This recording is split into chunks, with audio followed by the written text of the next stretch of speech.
Magandang araw sa inyo mga sir, kumusta kayo? Maraming salamat nga pala sa pagdalaw niyo sa aking channel. Ito, isi-share ko lang sa inyo itong Bluetooth speaker na ito. Ito yung kanyang itsura.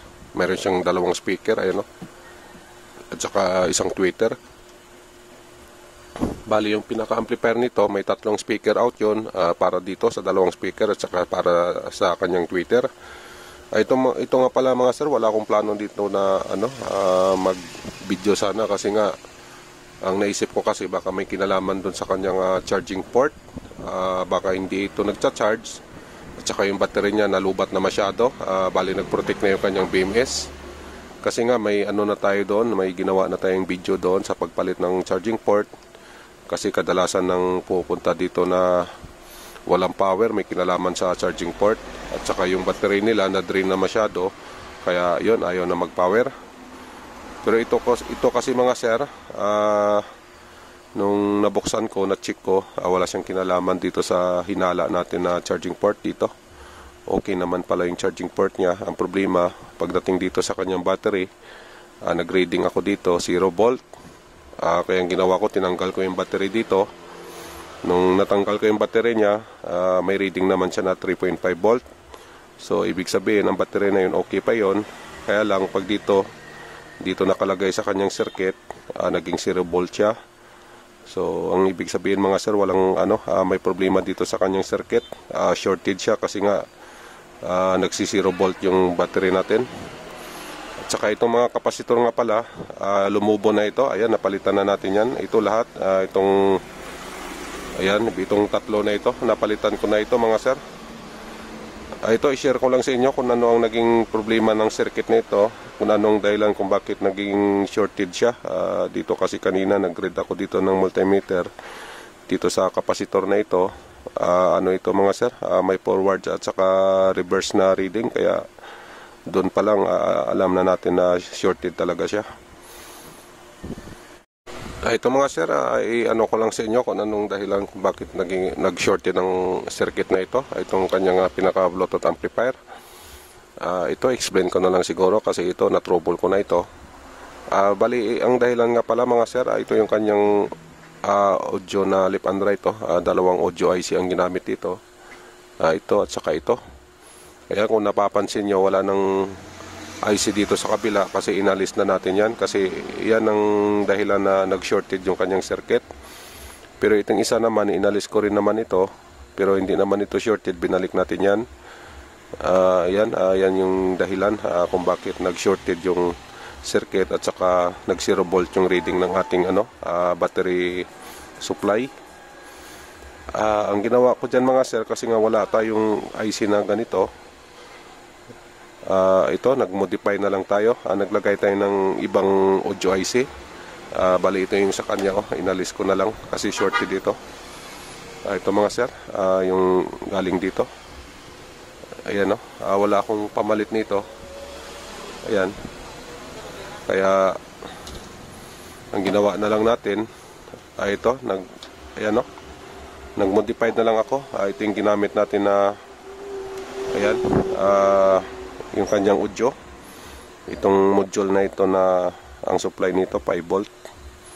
Yan, stereotype naman ito. Ito yan mga sir.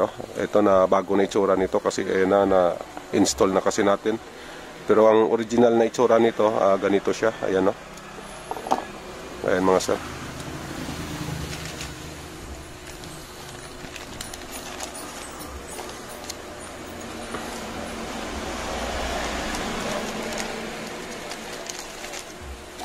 Ito mga sir, yung kanyang original na itsura.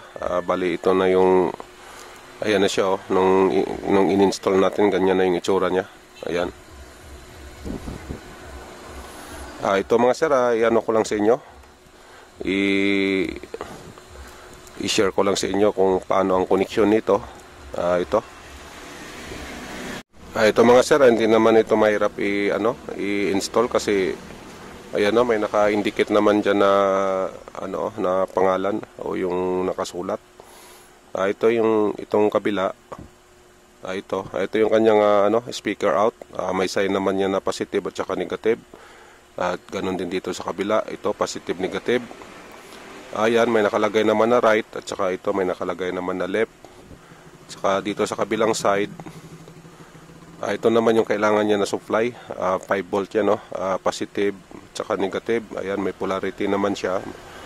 Hindi naman kayo dyan malilito mga sir. Tsaka dito naman itong tatlo na ito naman yung kanyang signal. Signal na manggagaling dito sa decoder o kung sa ano man na mabigyan natin ng signal itong pinaka-amplifier.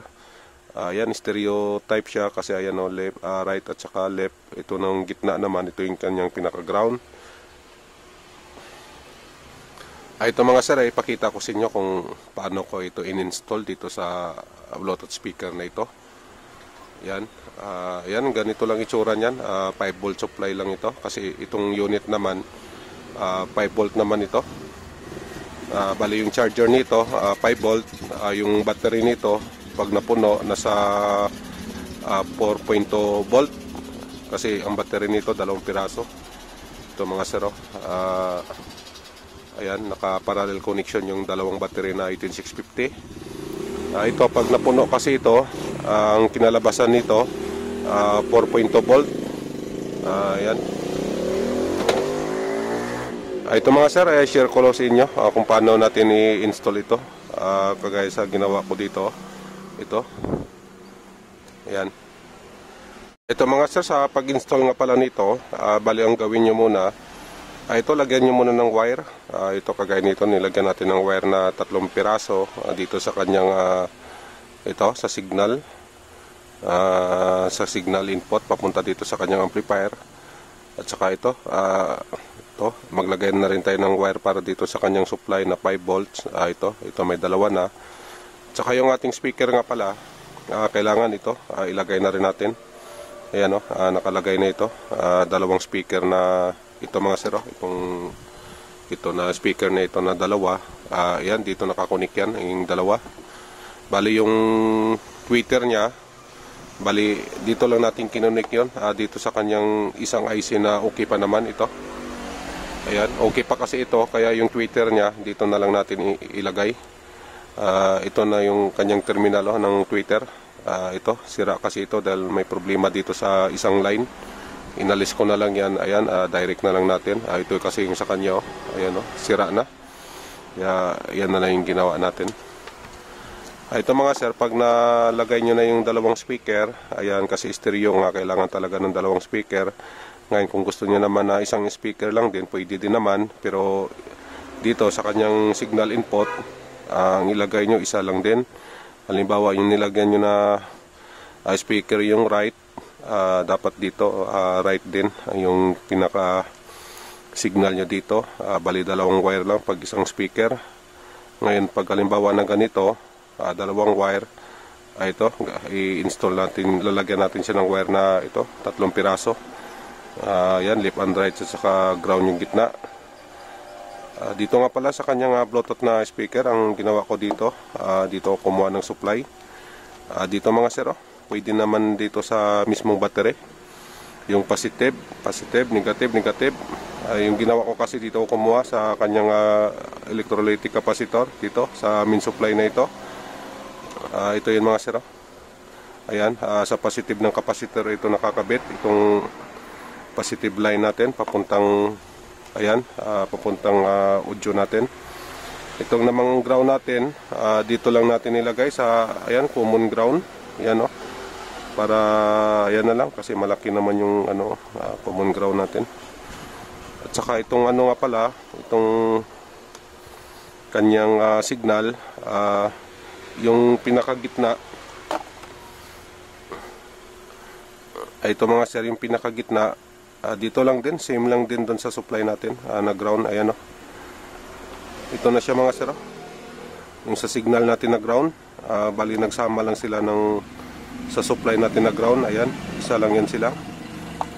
Pagkatapos itong ating left and right na signal, ayan, ang ginawa na lang natin dito tayo kumuha ng output na signal dito sa kanyang yan, sa pinagkuhanan natin ng sira na IC.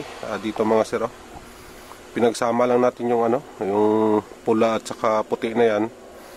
Kasi nga dito, isang output na naman yung signal niya. Kaya ayan, pinagsama na lang natin yung dalawa para mabigyan ng signal yung dalawa. At saka para pagdating dito, ayan, dalawang speaker yung gagamit, kasi kung halimbawa na isa lang ilagay natin, isang signal lang magkakaroon dito sa kanyang audio amplifier. Dalawa speaker nilagay natin, kaya ang ginawa natin, dalawa din ito. Ayan, pinagsama na lang natin para sumabay sila. Ayan, ganun na mga sir ang paglagay. Dito nga pala, kung sakali na maglalagay kayo nito, ang gawin nyo, pag halimbawa normal na itong Bluetooth speaker na ito, power on nyo muna. Tapos kung hindi nyo alam yung pin out ng IC na ito, bali ang gawin nyo, mag-reading kayo mga sir. Bali i-reading nyo yung supply nito, yung dito sa terminal ng IC na ito. Hanapin nyo yung mga supply na terminal para pag nag-inject kayo nitong signal na ito, iiwasan nyo yung mga paa na may na may supply. Halimbawa yung supply na 5 volt, iiwasan nyo yun. Ayun mga sir, ganun lang naman ang procedure. Basta presence of mind lang kayo, sundin nyo lang kung ano yung kinakailangan ng itong 5 volt na audio amplifier na ito. Ito nga pala mga sir, iba-iba naman na variant ito. Mayroon namang itong 12 volts, mayroon din namang 8 to 24 volts or 8 to 30 volts. Depende sa paggagamitan nyo. Yung sa atin kasi, kaya ito yung pinili natin kasi itong ang Bluetooth speaker niya, ito ay 5 volt ito. Bali yung pinaka-charger nito, 5 volt. Ang battery naman na ginamit dito, dalawang 18650 na battery. Ayan mga sir. Itong battery na ito, nakaparallel ito. Ayan. Tsaka, ito mga sir, may BMS naman ito para sa protection dito sa battery. Itong battery nga pala, chinarge ko na ito kasi kanina nung nabuksan ko ito, ang reading nito nasa 3.5. Chinarge ko ito. Sukatin muna natin kung ano ang reading nito, kung nadagdagan ba o hindi. Kung halimbawa na nadagdagan yung reading nito, ibig sabihin okay yung battery nito. Ito mga sir, wala akong multimeter. Ito, power on lang natin ito. Ay, busy. Ayan mga sir, nag-post tayo, may customer. Ito mga sir, select lang natin ito sa DC mode. Easy, ayan, naka-DC na ito. Ito yung battery natin, sukatan muna natin ito. Kung nadagdagan yung charge nito, kasi chinarge ko ito, dapat madagdagan. Kasi kanina 3.5, ngayon basahin natin ulit. Dito lang mga sir, positive, negative, yung ating panukat. Ayun mga sir, nadagdagan naman ng 3 volts, 3.5, naging 3.8 na ngayon. Ito, kulang pa yung charge natin dito kasi ito, ang puno nito nasa 4.2 pero hindi naman talaga aabot ng 4.2 ito. Mga nasa 4.1 or kulang-kulang 4.2, ganun yung puno nito. Ito mga sir, ito, i-insert ko dito sa ginawa natin na Bluetooth speaker. Ito, di ko na siguro ito ma-testing sa inyo ng bali, yan na lang siguro mga sir, yung salita na lang ng Bluetooth na speaker na ito. Bali, yun na lang yung pagbabasihan nyo. Kasi nga wala akong kasama dito, mag-isa lang ako.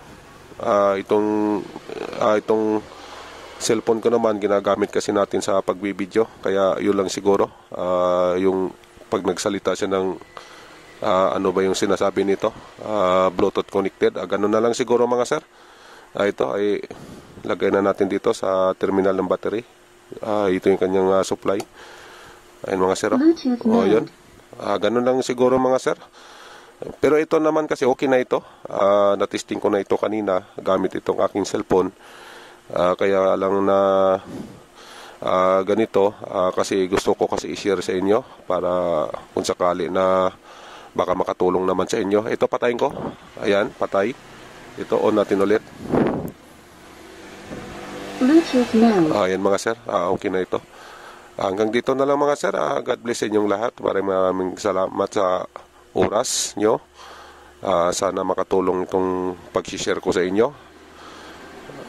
Yan, hanggang dito na lang. Bye-bye sa inyong lahat.